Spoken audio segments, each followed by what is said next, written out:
I was able to win the World Championship of Public Speaking, and it really, really changed my life.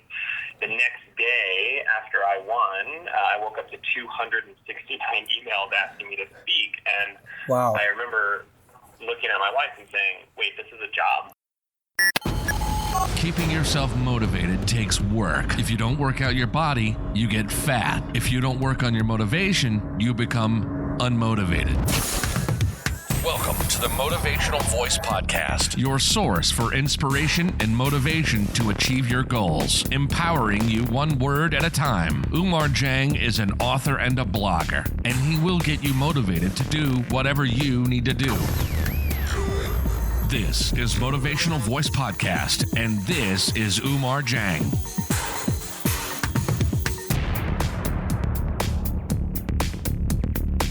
What's up, everyone? Welcome to another session of the Motivational Voice Podcast. This is session number 8. You guys are in for a treat. Today, I am interviewing Ryan Avery, the winner of the 2012 World Championship of Public Speaking. Yes, I did say World Championship of Public Speaking. It does exist. It is a real competition. Ryan competed against 30,000, I can't imagine that number, 30,000 speakers from 116 countries around the world and won, becoming the youngest winner of the event. In today's interview, Ryan will share with us some great tips about how to communicate effectively, which is the topic of our episode today. All right, let's jump right into the interview with Ryan. Well, Ryan, thank you very much for coming on the show. Well, it's great to have you, and I'm sure this is going to be an interesting conversation.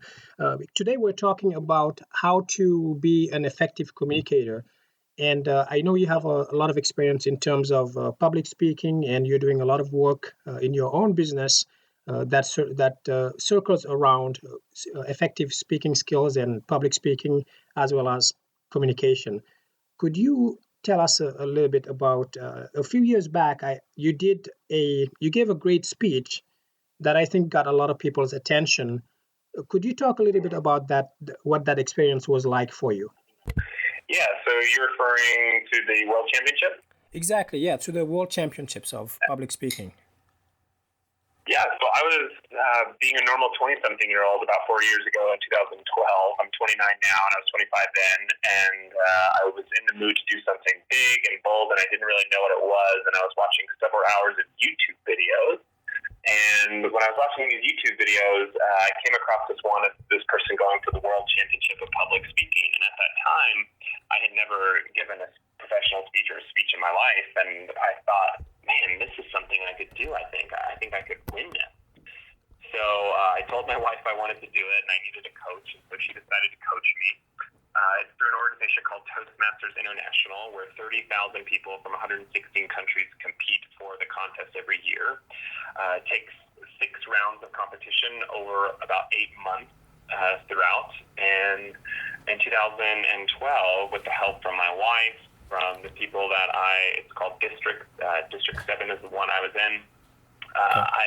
I was able to win the World Championship of Public Speaking, and it really, really changed my life. The next day after I won, I woke up to 269 emails asking me to speak, and wow. I remember looking at my wife and saying, wait, this is a job. I didn't know that it was something that we could do professionally. So the speech that I won with is called Trust is a Must. Yeah. You can watch it on YouTube. And then there was my semifinal speech. You have to have 2 speeches. It's called Push Past It. So Push Past It about pushing past your fears and going for it in life. And Trust is a Must is about trust being the most important part of any relationship. But yeah, that really helped launch my career. I've been doing it now full time for 3 years. And it's been a roller coaster. It's been really fun. Wow. Yeah, that is a great story. I didn't know that your wife coached you through this. And you talked about Toastmasters, which is a place, for those who don't know, a place where people can go to practice their speaking skills and their communication skills, as well as their leadership skills. In your opinion, what makes someone an effective communicator? Oh, there are a lot of things that make you an effective communicator. The biggest one of the top 3, are those who are able to effectively listen. of professionals have ever been trained in the art of listening. So if you're serious about communicating and effectively communicating, strategically communicating, what you want to do is learn skills and techniques that help you in understanding how to listen. So I call it the trifecta. So what you want to do is you want to physically, you want to mentally, and you want to orally be prepared whenever you're in a conversation. So when someone's communicating with you, you want to physically, write down, take notes, make sure you're paying attention, nodding your head like that. You want to mentally be cleared of all other distractions that are going on in your mind. Then you orally want to repeat back the question or the statement or the comment, so that way it sinks in and listens. Because $26,000 is lost per employee within the workplace. So especially at work, if you're doing a good job communicating and doing a good job listening, what you're doing is you're saving your company money, and that is a huge opportunity for you to grow. It's a huge opportunity for you to help others and for you to be more successful. So listening is a huge one on the list. Wow. Yeah. So there's listening. Absolutely, listening is definitely. I know a lot of people, including myself, sometimes struggle with that. In that you'll be in a conversation with someone, and just realize that you've been thinking about getting gas or getting groceries rather than, you kind of snap back into the conversation and realize, wow, I wasn't really listening at all. So that is a very good point. Exactly. Right. Okay. So you talked about one tip that people can use to be effective listeners. What are other things that they can do? One of the things I teach is what it means to be a leader versus the leader, and there are subtle differences. So one of the things with a leader will communicate, B leader will strategically communicate. So what I do is what's called GCA. So I GCA anyone and everyone or group of people before I communicate with them. And what GCA stands for is I Google, I call, and I ask about that person or that group of people. So before I'm going to sell a keynote or a coaching client or even a training, I will Google that person and find out information about them. I will be strategic in the way of how I communicate. If I know that, like for example, I GCA'd an executive the other day, and I found out on his Twitter that he loves the Timbers in Portland, Oregon. So I was able to communicate and use analogies around soccer, brought up about Timbers. Now, one of the things that you want to do, though, is you don't want to be sneaky about it. So the best thing that you do is say, hey, I Googled you, I found your Twitter account and noticed that you love the Timbers. I used to live in Portland, Oregon. And you want to create and establish that connection by saying, hey, I looked you up. And I would say, literally, in my experience, 100% of the time, they love it. They think it's amazing. They think it's great that you looked them up. I've never been ever in a situation where people go, wait, you did what?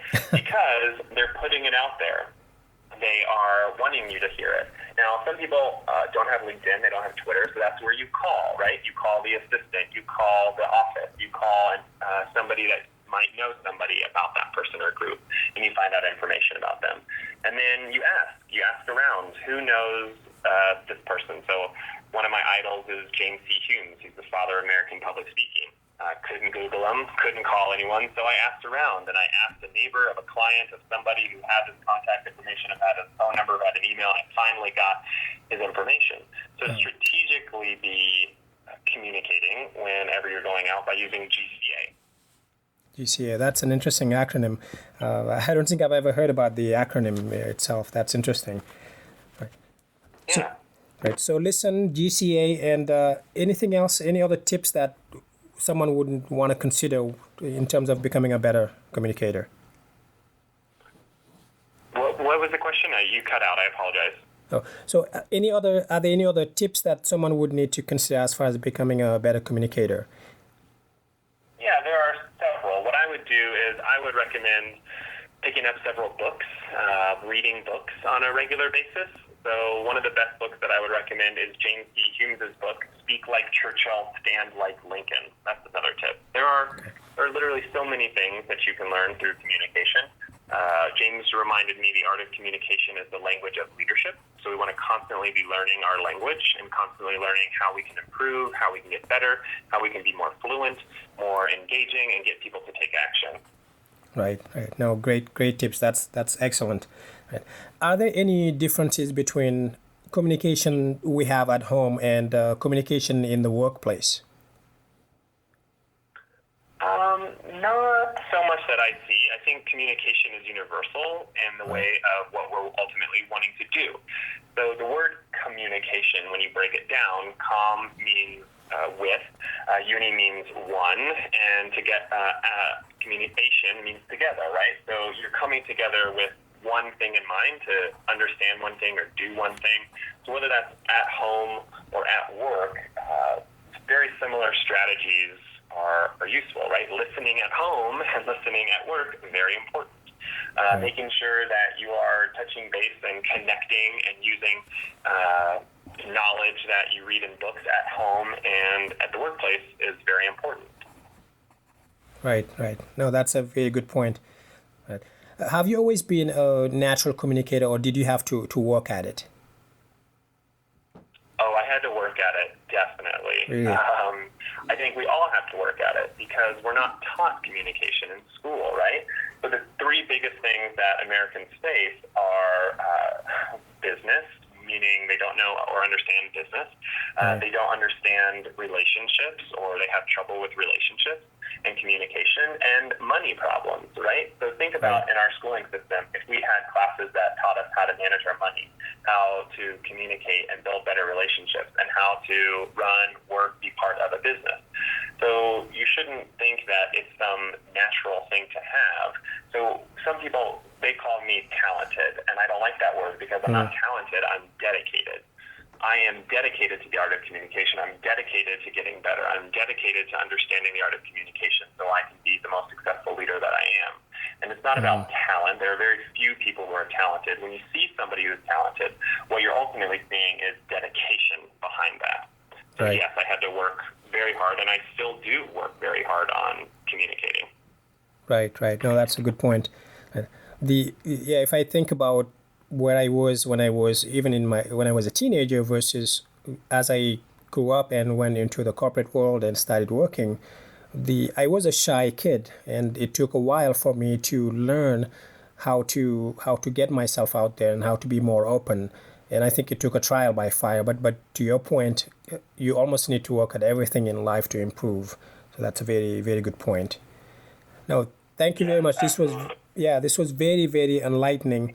Now, I noticed that you wrote a book that I really got interested into because of the fact that the book actually took a different approach in how you presented the material. Could you talk a little bit about that book?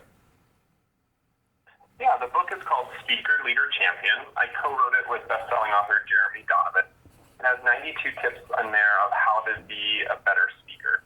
So if you go through and you look at any of the tips, you can be better at communicating in the area that you want to. So what we wanted to do is for you to look at the book and say, here's where I need to excel in, and then here are the tips that I can get better at, right? So for example, chapter 9 is all around designing compelling visual aids. Well, if you're already good at compelling visual aids, you skip to chapter 10, and it's all about managing fear and anxiety. And there's tips around how you can manage that fear, how you can control it, and how you can use it to your advantage. So we have those 92 tips in there for those who are interested in really understanding what it means to be a better public speaker. And the book, again, is called Speaker, Leader, Champion. Okay, great. Yeah, I'll definitely link to the book in the show notes for the podcast so that people can check it out. Now, before we wrap up here, is there anything else you would like to add? I would like to say, anyone who's listening to this podcast right now, please understand that the foundation of communication that you have is determined of how much success you will possess. So make sure that the better you get at communicating, the better you get at everything in life. So truthfully study the art of communication. It has been the best thing for me, and it will be the best thing for you. Continuously work on your communication skills. Yeah, that is so true. Yeah, absolutely. Now, that's very good advice. Now, Ryan, where can people connect with you if they want to find out more about you or just reach out to you? Yeah, so my website is RyanAvery.com. Simple, RyanAvery.com. and all of my social media is averytoday.com. So you can look at me on YouTube as my number one social media that I use. I post videos every week. And then any of you interested in looking at my keynotes or trainings or how I do things, and it's at ryaneaver.com. All right. Okay, perfect. Yeah, I'll definitely link to your YouTube channel as well as your website to make sure that people can easily check out your information. Well, thank you very much, Ryan. This was a very, very enlightening interview. I'm sure people would love it and appreciate it. So thank you very much for coming to the podcast. Well, thank you for having me, and good luck with your podcast. Yeah. Thank you. Look forward to staying in touch. Absolutely. Same here. We definitely will. That was my interview with Ryan Avery. Thank you very much, Ryan, for coming on the show. If you're listening, very, very inspirational, isn't it? Make sure you guys go to the show notes for this episode to watch the speech that won him the competition. I put a link to the YouTube video, and the speech is called Trust is a Must, as he mentioned in the interview. And check it out. It's a very inspirational speech, and it shows some of the mannerisms, some of the presentation, and his command of the stage that really won him this very prestigious competition. Ryan's experience shows that you can set a goal and accomplish almost anything when you set your mind to it, when you practice, when you take action. Amazing things can happen, and Ryan is a living proof of that. If you are on the fence about trying something different in your life, something that you aren't certain will work, don't put yourself in a situation where you're hesitating too much to the point that you're not actually taking action. Maybe you are scared to death to do it, but think about the things that you can accomplish when you really take action and do something. In Ryan's case, he challenged himself to get on stage and tell his story. A story that completely changed his life. In challenging himself, he found his calling, and today he shares his talents, helping hundreds of people every time he speaks. Just something that you need to think about. I hope you found this episode helpful. If you did, do me a favor, head on over to the iTunes store, search for the show, and under reviews and ratings, leave us a rating. I would really appreciate that. That's it for today. Thank you very much for listening, and please stay safe and motivated. Goodbye. Thank you for listening to the Motivational Voice Podcast. If you enjoyed the show, please subscribe and rate it on iTunes. Get show notes and the latest blog posts at omarjang.com.